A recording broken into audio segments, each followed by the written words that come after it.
recording. Right. On my screen. Has it come recording? Right, we're recording.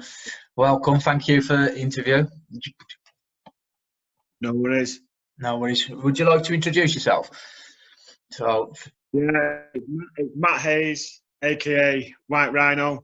The story behind that is that obviously I've got a passion for rhinos. That's where it came from. They're obviously an endangered species. Lo and behold, when I've got a tattoo on my back of a massive white rhino, which I was booked in for several weeks, to me going in for it, obviously. The guy who did it was obviously quite Bale, Northern White Rhino in South Africa, I think it was. Actually, we heard it on the radio as I was going into the tattooist. Died either that night or that morning. I was back. So that was just pure coincidence that happened. And ever since then, obviously I've got the big rhino on my back. And yeah, we just take it from there, and that's what I'm like when I compete. I'm like a raging rhino. So that's the story behind that. It works well. There's definitely a connection there, isn't there? Without a doubt. So where are you from? Where are you from, Matt? Where did you grow up? I was born in Bury in January 29th, 1982. At Bury General Hospital, which is now houses, unfortunately. Oh. I grew up in a place called suburb outside Connection. rough and ready little town. So an interesting childhood growing up and through my teens. I was mischievous growing up. Played a lot of sport through my youth. Didn't really take well to football. After that, I took on Park in Whitefield, a decent team of I think they play National League 2 now, so the rugby union side, and then made it further trials, not quite Lang, but I played for the town team and that for Bury, and obviously there was the Lancashire Youth Cricket Cup Festival, which was for under 15s. I played in that first year when we played in it. The second year we got to the semi-finals, so we had a good run in that. So I've been active sporting wise. I've been active. The reason why I actually started training, I sustained an injury playing cricket, funnily enough, when I was 24. I'd always trained, but not to the extent that I'm doing now. And I suffered a bad dislocation of my right patella, a lateral dislocation of my patella. Obviously, that required surgery. I had keyhole surgery to put that right. They basically told me that I'd torn some of my cartilage. And as I straightened my knee, because I felt it go, as I straightened my head back out, it come back in with that much force. It smashed part of my kneecap and part of my thigh bone. So obviously, I've been on supplement. There's one called, I can't think of the name now off the top of it, Atratone, which has got glucosamine, chondroitin, and collagen and green lip muscle, which are all the nutrients you need for it to form. Glucosamine doesn't work on its own. Chondroitin doesn't work on its own. You need all, and you need the collagen as well for it to all work together and combine, and it does work. It's a decent product. So any joint pain, anything like that, that's what I'd recommend. Sounds good. Oh, internet connection. Got a funny internet connection. Oh dear. Well, obviously I know, but for anybody out there that doesn't know you at the minute, you're recovering from a serious injury at the minute, life, death, nearly, wasn't it? Yeah, what can you tell us about that? I was walking in the early hours on Sunday, the 13th of October, as part of my routine. You like to get me walking in and done early. Cardio, fitness, obviously, anaerobic capacity plays a part in strongman, obviously, your lung capacity. So it's important. It's not just about static lifting as it used to be back in the day. Basically I took a tumble down towards a riverbank, and it was about 40 foot. Sustained 4 breaks in my right leg, fib, a foot and ankle. My foot break was a thumb fracture. My ankle was just a standard break, but also a dislocation of my right ankle as well. my left ankle, my left leg rather. That was just a tibia, I think, and my ankle and a dislocation. So my right leg, because it was so severe, they put me in what they call an X-fix, which is an external fixation, for 6 weeks. Because I was in a wheelchair, they didn't cast my left leg at all because there was no danger of it getting knocked or anything like that because I weren't on crutches. So that was just left. After several weeks after I got given what they call a pneumatic boot for my left leg. That's where you put your foot in it and you can pump. There's little air bubbles in it. You can pump them up so it supports your ankle. That's when I started doing little bits on my walking frame and stuff like that on my leg. That was on for a number of weeks. Obviously not on while I was sleeping because that's just weird.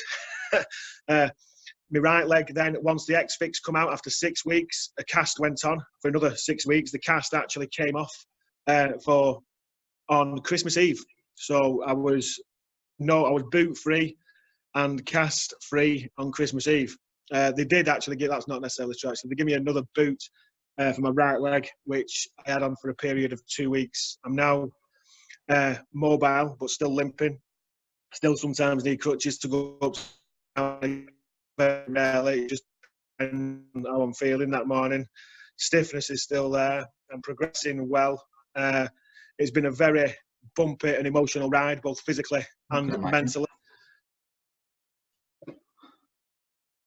You've gone.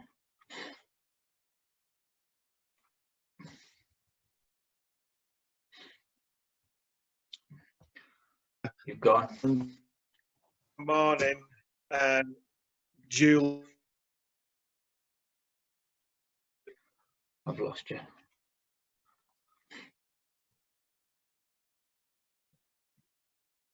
Most.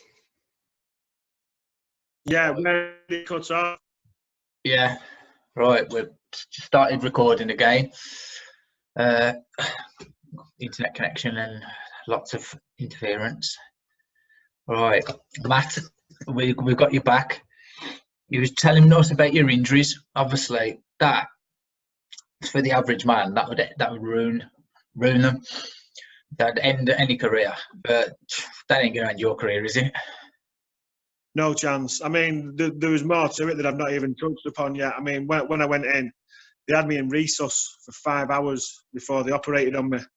My heart rate was at 200 beats per minute, and apparently hearts can explode at 220 beats per minute, I've heard.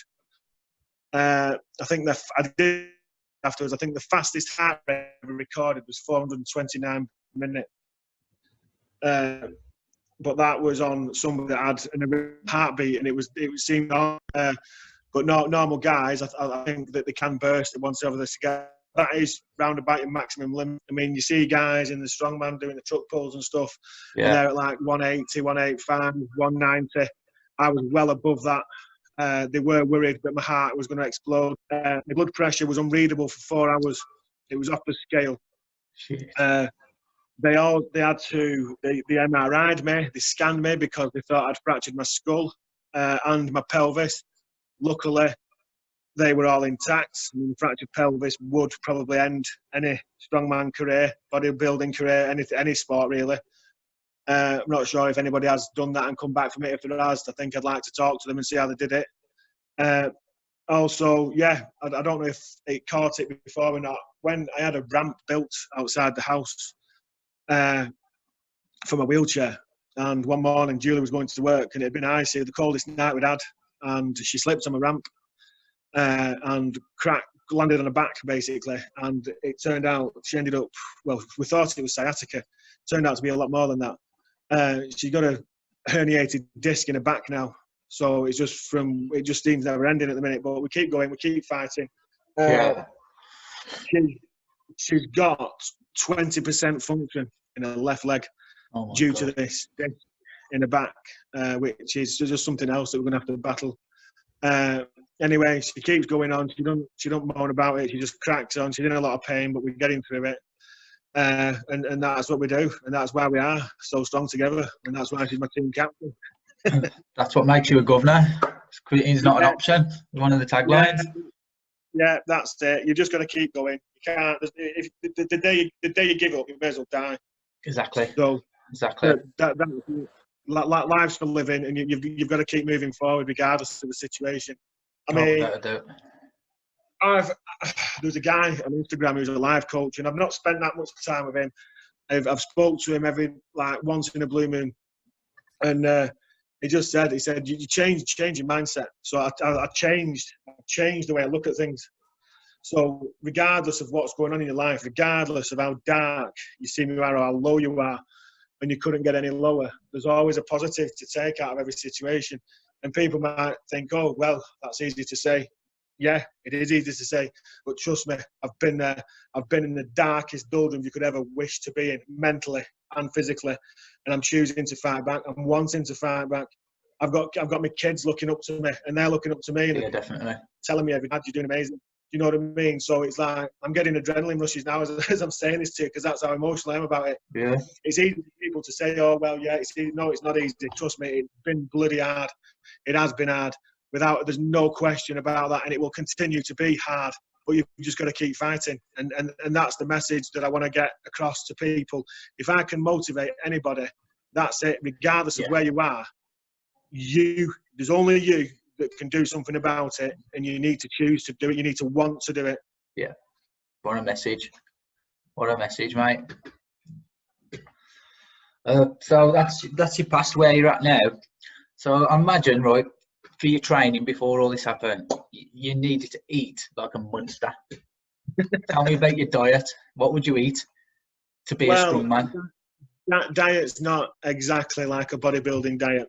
Right. It still needs to be clean-ish, but you also need some shit in there as well. So basically, that's where I mean, there's porridge in the morning, banana, chia seeds, poppy seeds, strawberries, big bowl of porridge, packing about, I don't know, you can put your protein shake in there as well, which is what I've done in the past. And then once I've had all that, and when I mean a big, I should have got a bowl for you actually. I've got something there. When I mean a bowl, I mean like a mixing bowl, what people use for cakes. So you're talking about 200, 250 grams of oats, without a doubt. And then that depends. That's if that's all you're having. If you're having something else with it, like I've had this morning, then you can have a smaller bowl, like about 100, 150 grams. But then there'll be like 8 rashers of bacon and 4 eggs going on some bread as well. And that's breakfast. And then mid-morning snack could be a protein shake and some more fruit.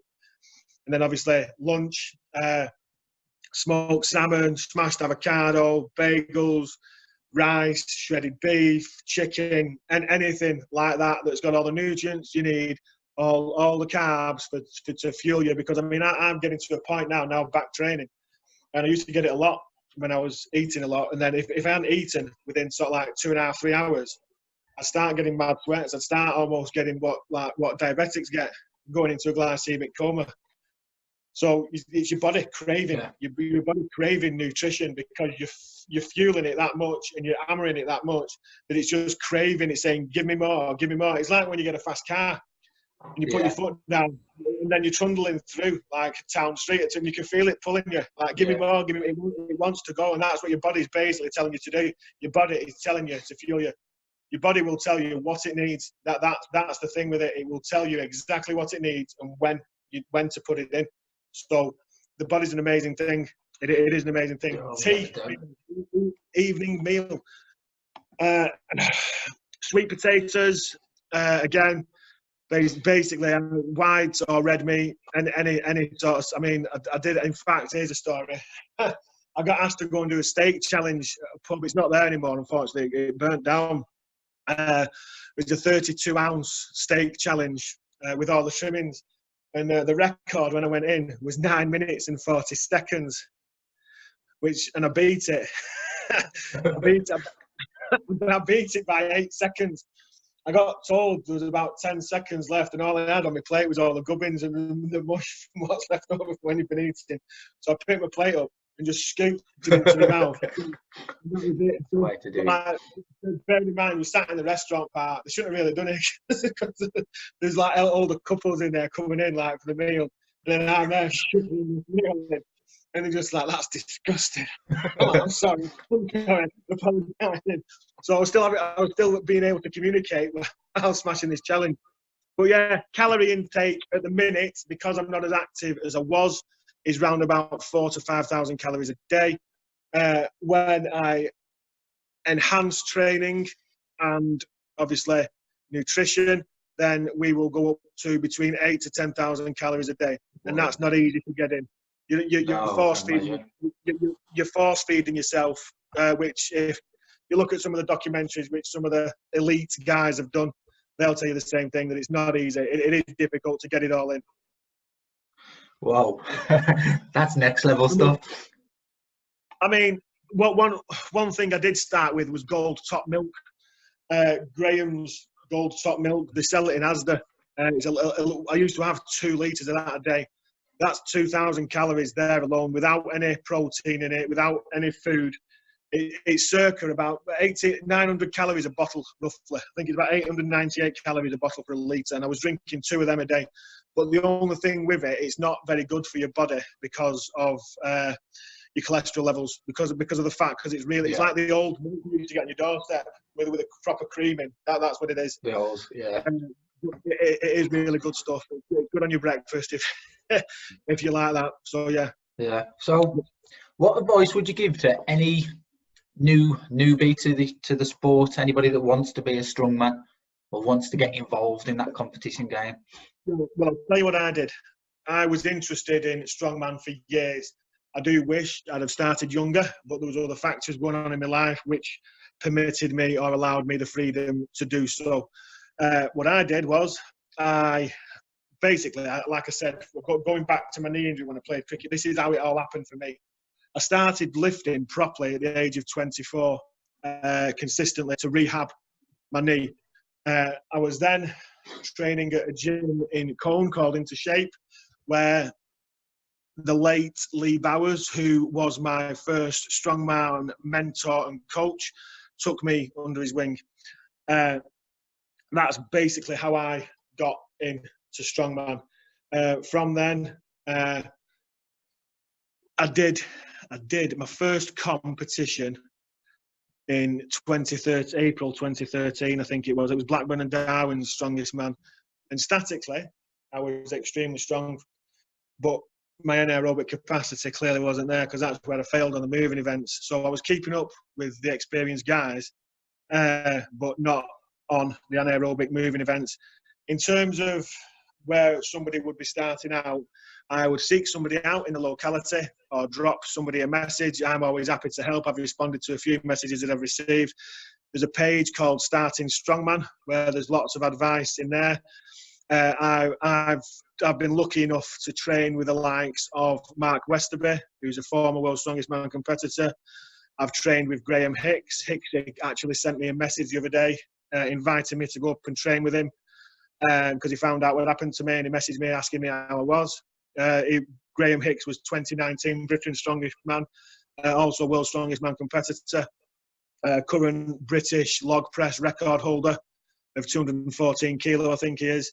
So getting invites off guys like that when I'm in this situation, it's just sort of like doing my internal well-being, physical and mental well-being, a world of good. Oh, definitely. I personally, if I'd seek the advice of somebody, ask if they can, or go to a strongman gym. There's loads of gyms all over the place now, strongman related, they're opening up. Just go and ask them, ask advice, watch videos on technique, because what I don't want to do is say, oh yeah, just go and have a crack at it. There's so many people lifting out there using poor technique, and it's like, yeah, bro, you're really strong, you're doing really well. Like, no, bro, you're going to snap your back if you carry on lifting like that. And I'm more than happy to set them straight, but then that they feel that that's damaging their ego. No, it's not damaging your ego.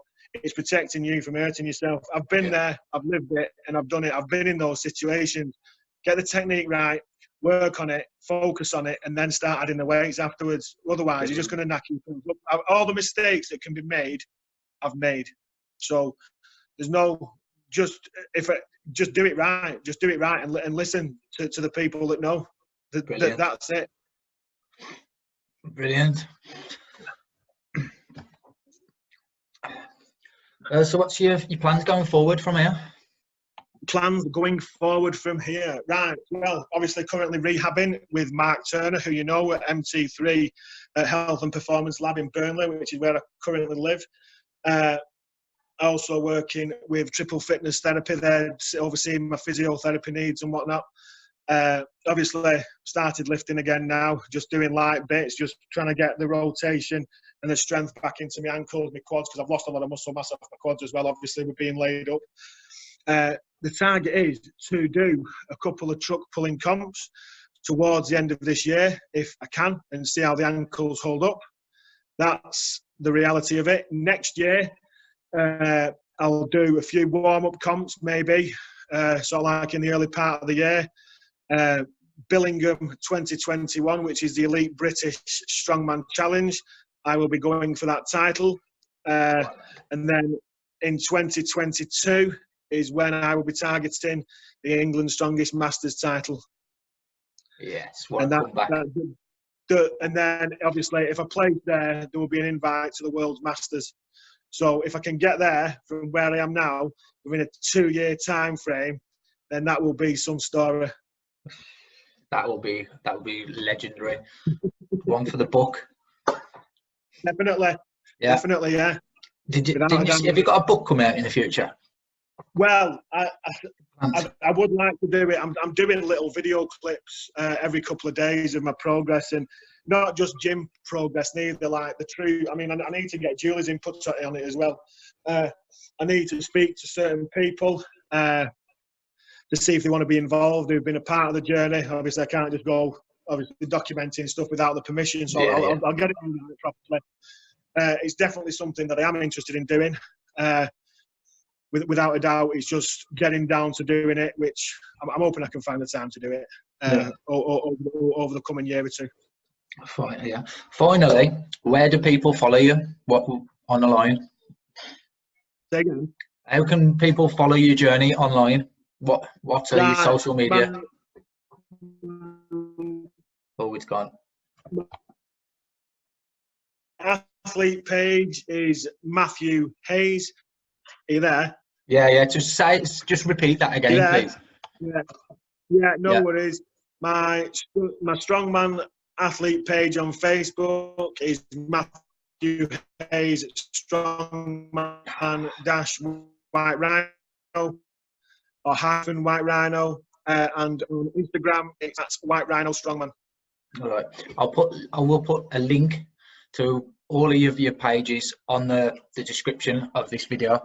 So if anybody wants to follow your progress, I'm sure they will do. Yeah, no worries. Thanks for your time anyway, Matthew. Appreciate it. Yeah, you're very welcome. No problem.